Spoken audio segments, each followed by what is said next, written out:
ADHD Awareness Month, October.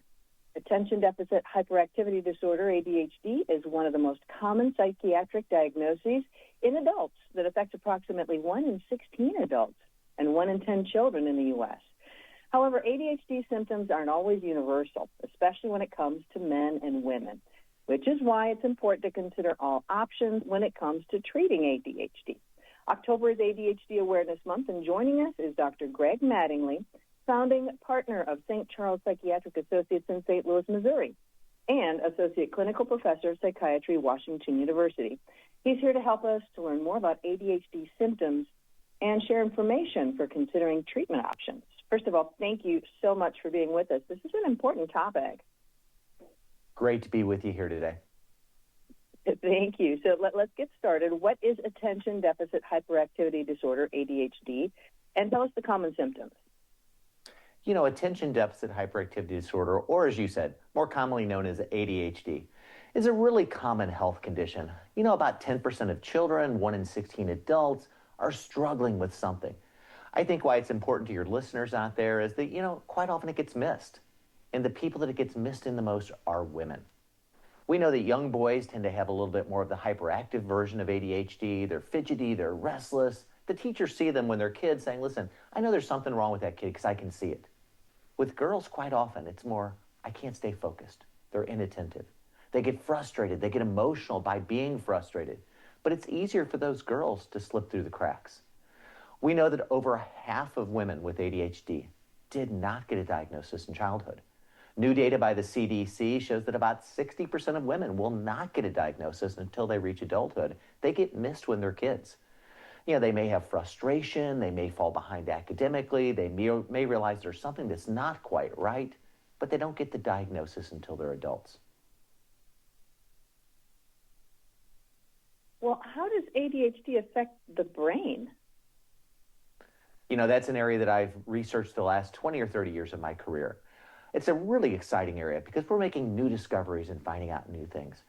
We know that people with ADHD in general, you know, they're normal IQ, they have high IQ, they can be friendly, they can be very successful in certain parts of their lives.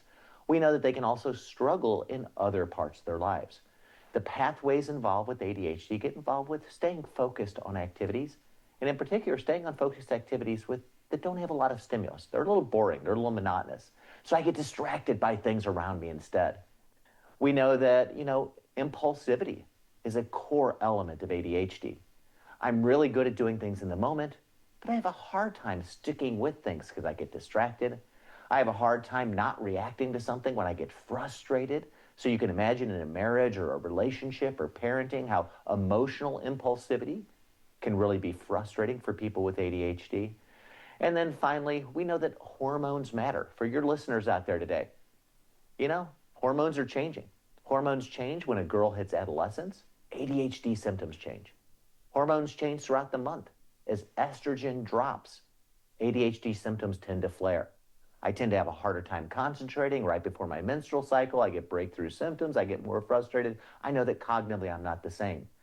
Hormones also change as we get to the end of the life. You know, it's the stage I'm in right now. You know, I don't like to think of it as the end, but it's certainly not the beginning.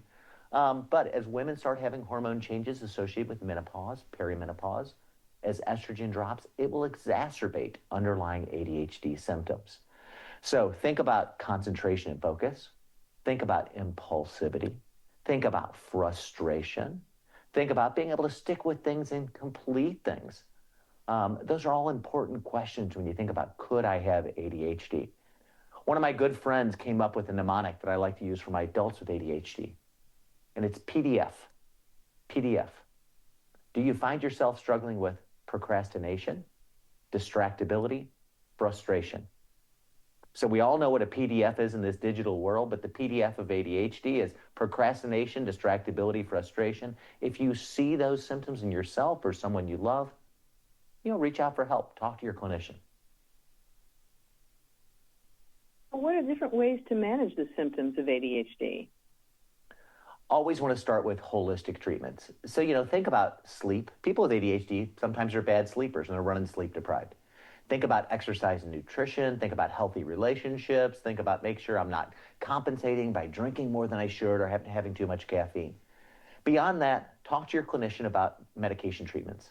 Some of the medication treatments, the two major classes, are stimulants. Stimulants are all controlled substances.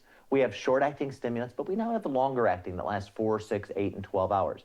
I've been part of that research, making them last longer throughout the day. The second major group of medicines, and it's who I'm here on behalf of today, are the non-stimulants. I'm here on behalf of a medication called Qelbree. I've done the research with it.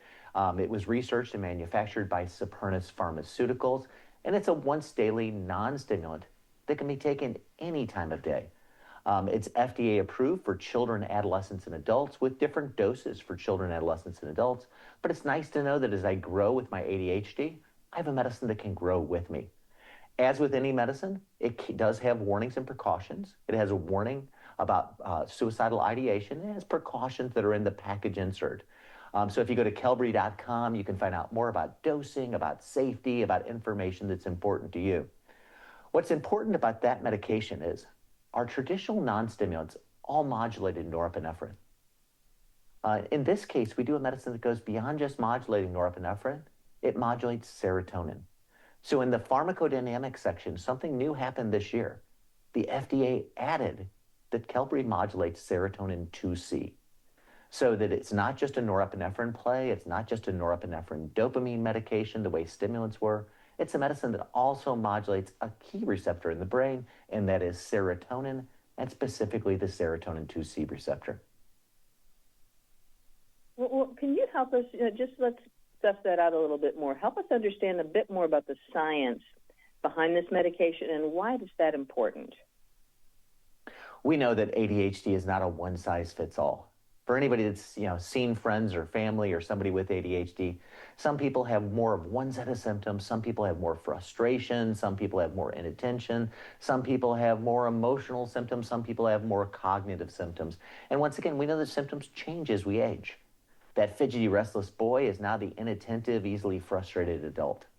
That woman who used to have difficulties in school now has difficulties managing her child and her home life. So we've looked at various medicines that have slightly different neurologic profiles. So in this case, we move beyond norepinephrine and dopamine, which is where all of the other ADHD medicines target. And we said, how about targeting another key receptor? And that is serotonin. So you never want to say better or worse, you just want to say different. And different offers hope where other treatments haven't quite been right for patients. And hope is so important when you're trying to find a solution. So very quickly, we're getting tight on time here. Just let me know where we can get more information about this topic, Doctor. Certainly. So I'd like to refer everyone to Qelbree.com. It's the website that'll give you information on dosing, side effects, what's the right dose for my kid, what would be the right dose for my teenager, what's the right dose for me as an adult, what are questions I can ask my clinician as I come in asking for help, so I'll be informed when I come in and be part of the discussion.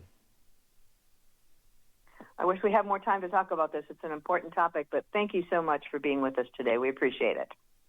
Great to be with you.